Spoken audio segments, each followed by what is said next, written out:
Bueno, el tiempo en el que yo presidí la Cámara, me tocó una época de boom, porque era la reconstrucción de todos los daños que había ocasionado en el 2010 el huracán Alex.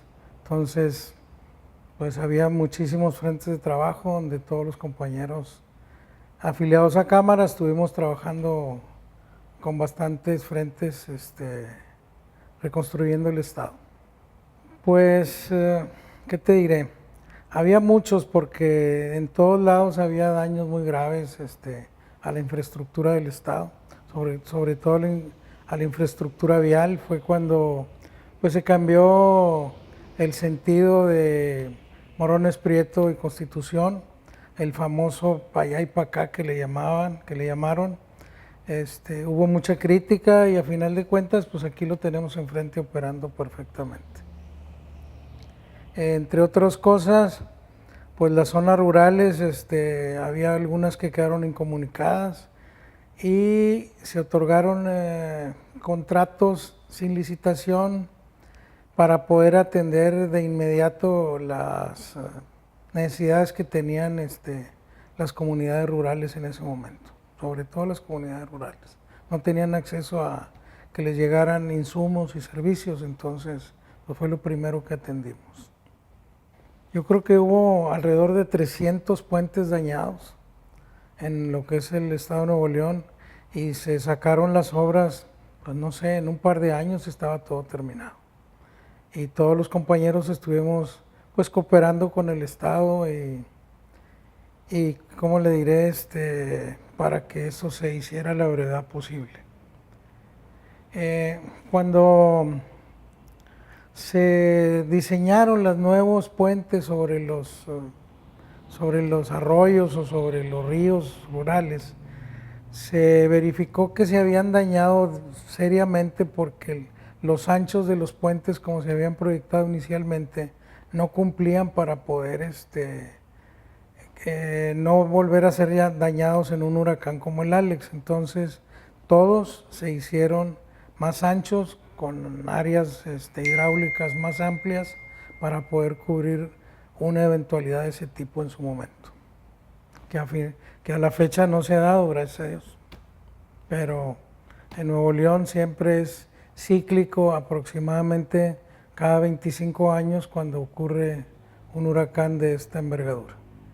Bueno, inicialmente fuimos alrededor de 300 empresas las que nos solicitó el departamento en la atención inmediata al desastre para poder volver a poner en circulación a la ciudad. Todos cooperamos con el equipo que teníamos disponible de inmediato para empezar a liberar las vialidades de los asolves que había acarreado el río en su momento con la inundación que se dio. Yo creo que eso fue pues las primeras 2 semanas, pero ahí pues muchos de nosotros aportamos de la utilización de los equipos sin haber cobrado por el uso de los mismos. Eso fue la atención inmediata que se dio. Y la reconstrucción pues ya se dio con más tiempo, o sea, ya hasta diciembre del 2010 se asignaron los concursos sin licitación y a partir del 2011 todos los concursos ya iban con una licitación previa y un anteproyecto por lo menos, porque no había tiempo de hacer proyectos definitivos para poder empezar las obras, porque había mucha prisa por recuperar la movilidad del Estado. Pues mira, yo creo que la más relevante es la que te mostré ahorita, o sea, el eje principal de las ciudades en Oriente Poniente, pues es la vialidad Constitución Morones Prieto, que quedó muy dañada porque es la que corre a través del río, corre paralela al río, eso es a lo que me refiero. Entonces fueron las vialidades que quedaron más dañadas, entonces fueron las más importantes en su momento. Aunque todas las otras, los caminos secundarios o rurales no dejan de ser importantes.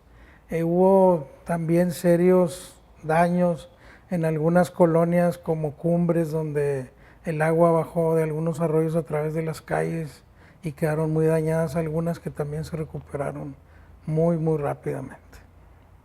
Como parte de Cámara de 1985 a la fecha, 39 años, 38, perdón, y de participar en los comités delegacionales, participé desde 1989 hasta 2013, o sea, el comité directivo, y del 2013 a la fecha pues estoy en el comité consultivo, o sea, tengo muchísimos años. Pues mira, la Cámara somos, ¿cómo te diré? Un grupo de empresas que entre todos juntos luchamos para que los entes contratantes, que normalmente son de los 3 niveles de gobierno, municipal, estatal y federal, y eso me refiero no nada más a la Cámara de Nuevo León, sino a la Cámara Nacional, a través nuestro hemos logrado modificaciones en la ley de obra pública para que se dejaran de haber algunos abusos por parte de los funcionarios públicos en turno. ¿Cómo te diré? Si tuvieras la ley de hace 40 años con la ley actual, pues no tiene absolutamente nada que ver. Y todas las mejoras a favor de los constructores se han hecho a través de que los que hemos participado en los comités directivos, ya sea estatales o federales, o nacionales, perdón, hemos ido negociando con los entes legislativas correspondientes. Pues mira, aunque no lo creas, hay obras que no se ven, que realmente, para mi opinión personal, son las que más le benefician a la sociedad. Yo normalmente me dedico más a lo que es infraestructura eléctrica de alta tensión, y como le pregunto yo a cualquiera, tu casa, tu oficina, tu coche, si no hay energía eléctrica no funciona, así de frío. Ahorita, por decir, se están llevando, ¿cómo te diré? Obras muy importantes en lo que es infraestructura de suministro de agua potable, que sin el agua la ciudad no funciona. Entonces, muchas veces vemos el puente, o sea, eso no es lo importante son las obras que nos dan los satisfactores a los seres humanos. Bueno, los satisfactores es, tengo que tomar agua todos los días. Para que funcione mi vida necesito ingeniería de energía eléctrica, necesito combustibles, pero no pensamos en qué se tiene que hacer para que haya gasolina en la gasolinera todos los días. O sea, hay muchas cosas que vemos y siempre vemos el edificio, vemos el puente, pero yo lo veo en otro sentido, o sea, en el sentido de las obras necesarias que hay que realizar para que la vida humana se desarrolle diariamente. Y eso es los servicios públicos. Simplemente, si no hay alumbrado y en su colonia está a oscuras, pues ni siquiera duermes tranquilo. Así de frío, no duermes tranquilo, que no sabes quién va a venir a asaltar tu casa. Entonces, para mí eso es lo más importante. Y como yo participo en lo que es la industria eléctrica, digo, si nosotros, todo lo demás no funciona. Pues son muchas, o sea, son muchas. Mira, yo te puedo decir que en 1986 hicimos la línea eléctrica para conectar la hidroeléctrica de la presa de la Amistad en la ciudad Acuña, Coahuila, con el sistema eléctrico nacional. O aquí en Monterrey hemos hecho muchas líneas eléctricas. Me tocó hacer la modificación de todas las líneas de 115,000 volts para que pudiera funcionar la línea 3 del metro. Si no, no funcionaría la línea 3 del metro. Y esa infraestructura eléctrica que dejamos, puede funcionar la línea 4. Para las 5 y 6 no hay energía. Hay que reforzar la infraestructura eléctrica del sistema Metrorrey. Con lo que dejamos no alcanza para 3 líneas adicionales. La movilidad de las personas, o sea, de las personas para poder salir de su casa a su trabajo, de su trabajo a su casa todos los días. Desgraciadamente en Monterrey o en la zona metropolitana de Monterrey se usa demasiado el vehículo personal, Si tú ves cuántos vehículos van con una sola persona, ¿cómo te diré? Sinceramente está súper desperdiciado el combustible. Te puedo dar un dato. También estuvo a mi cargo las obras del túnel de la Loma Larga, que también eso es algo que de lo que sí me acuerdo, el túnel más todas las obras aledañas. O sea, desde el cruce de Venustiano con Hidalgo, el puente, el túnel, todos los puentes que están del lado de San Pedro, hacia la derecha hasta Gómez Morín y hacia la izquierda hasta donde está el Costco. Todos esos puentes estuvieron a mi cargo en su momento. Como funcionario público, también fui funcionario público. Entonces, ¿cómo te diré? En ese tiempo que fue el año 97, el parque vehicular que tuvimos, que tenía el área metropolitana de Monterrey, eran alrededor de 750,000 vehículos. Al día de hoy, 25 años después, 26 años después, tenemos casi 3 millones de vehículos en el área metropolitana. Entonces, no se ha cuadriplicado el área de movilidad y las inversiones en ¿cómo te diré?, en transporte público han sido muy pobres. Por eso, a la hora que quieras, Constitución, de oriente a poniente a las 7 de la mañana, queriendo venir de Guadalupe, es un suplicio. Y hay montones, pero montones de cruces vehiculares donde, pues, ¿cómo te diré?, estás perdiendo el tiempo ahí porque las colas son inmensas. Se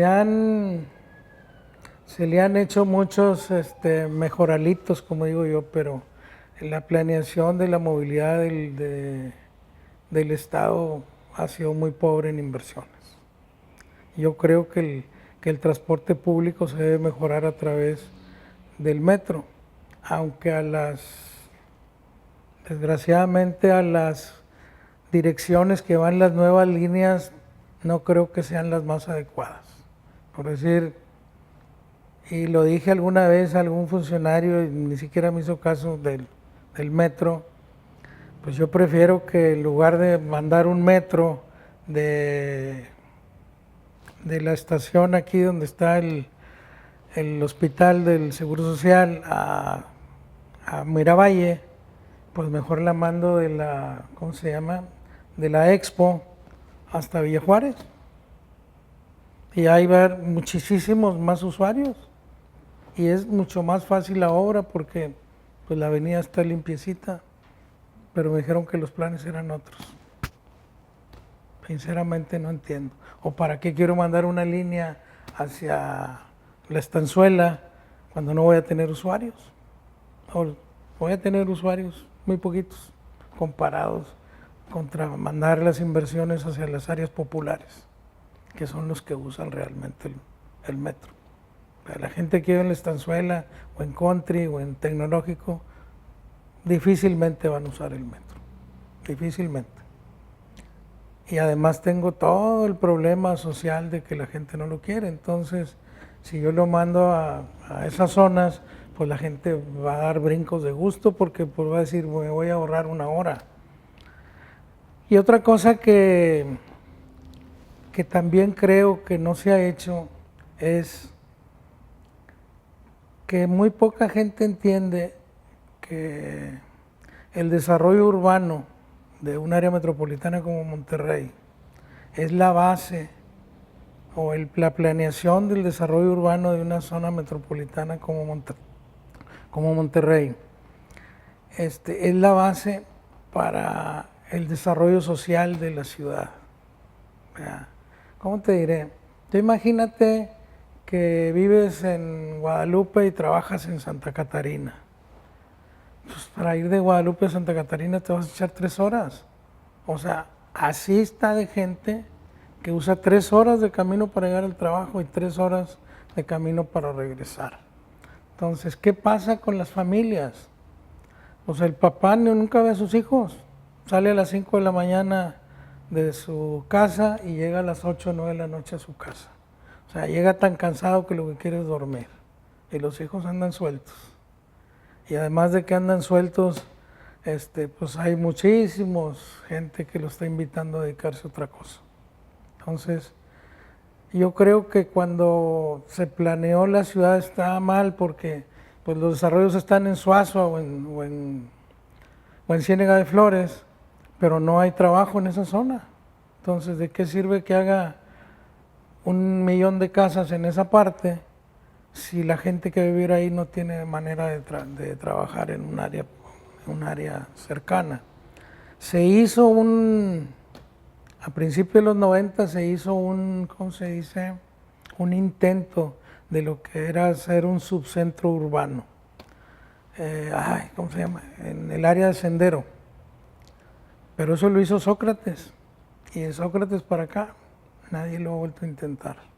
O sea, los desarrolladores de vivienda cada vez se fueron más afuera y toda esa zona de vivienda y cero industria. Entonces, toda esta zona de industria, pero la vivienda en el otro lado es zona urbana. Entonces, yo espero que ahora que viene Tesla y que tiene que tener a todos sus proveedores, hagan un cinturón ahí para que haya vivienda, escuelas, hospitales, entretenimiento. La que hizo el túnel es la Nacional, que ahora ya se convirtió en la Peninsular.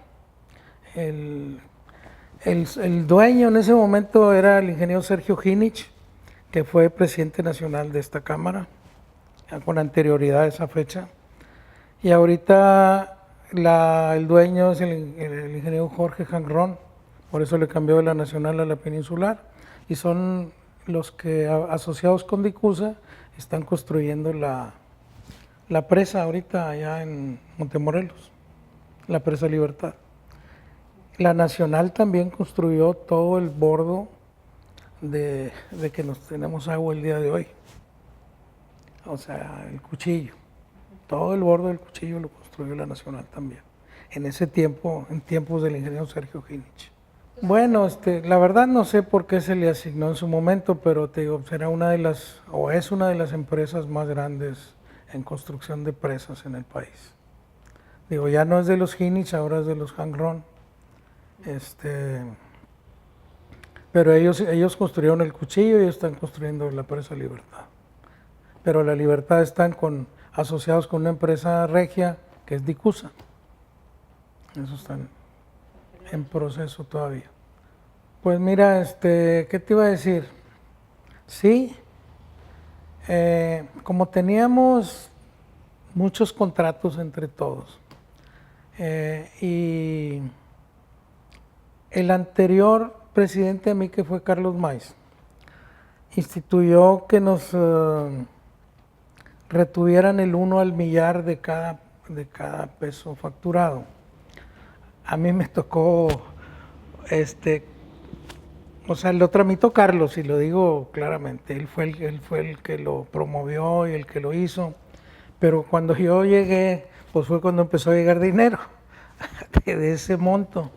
Entonces, sinceramente hicimos muchas cosas ¿cómo te diré?, de apoyo social. Me tocó, pues para empezar, en lo que era capacitación, comprar los primeros aulas móviles para poder dar cursos en las obras, porque eran tantas los frentes de trabajo que estábamos dando clases ya en las obras.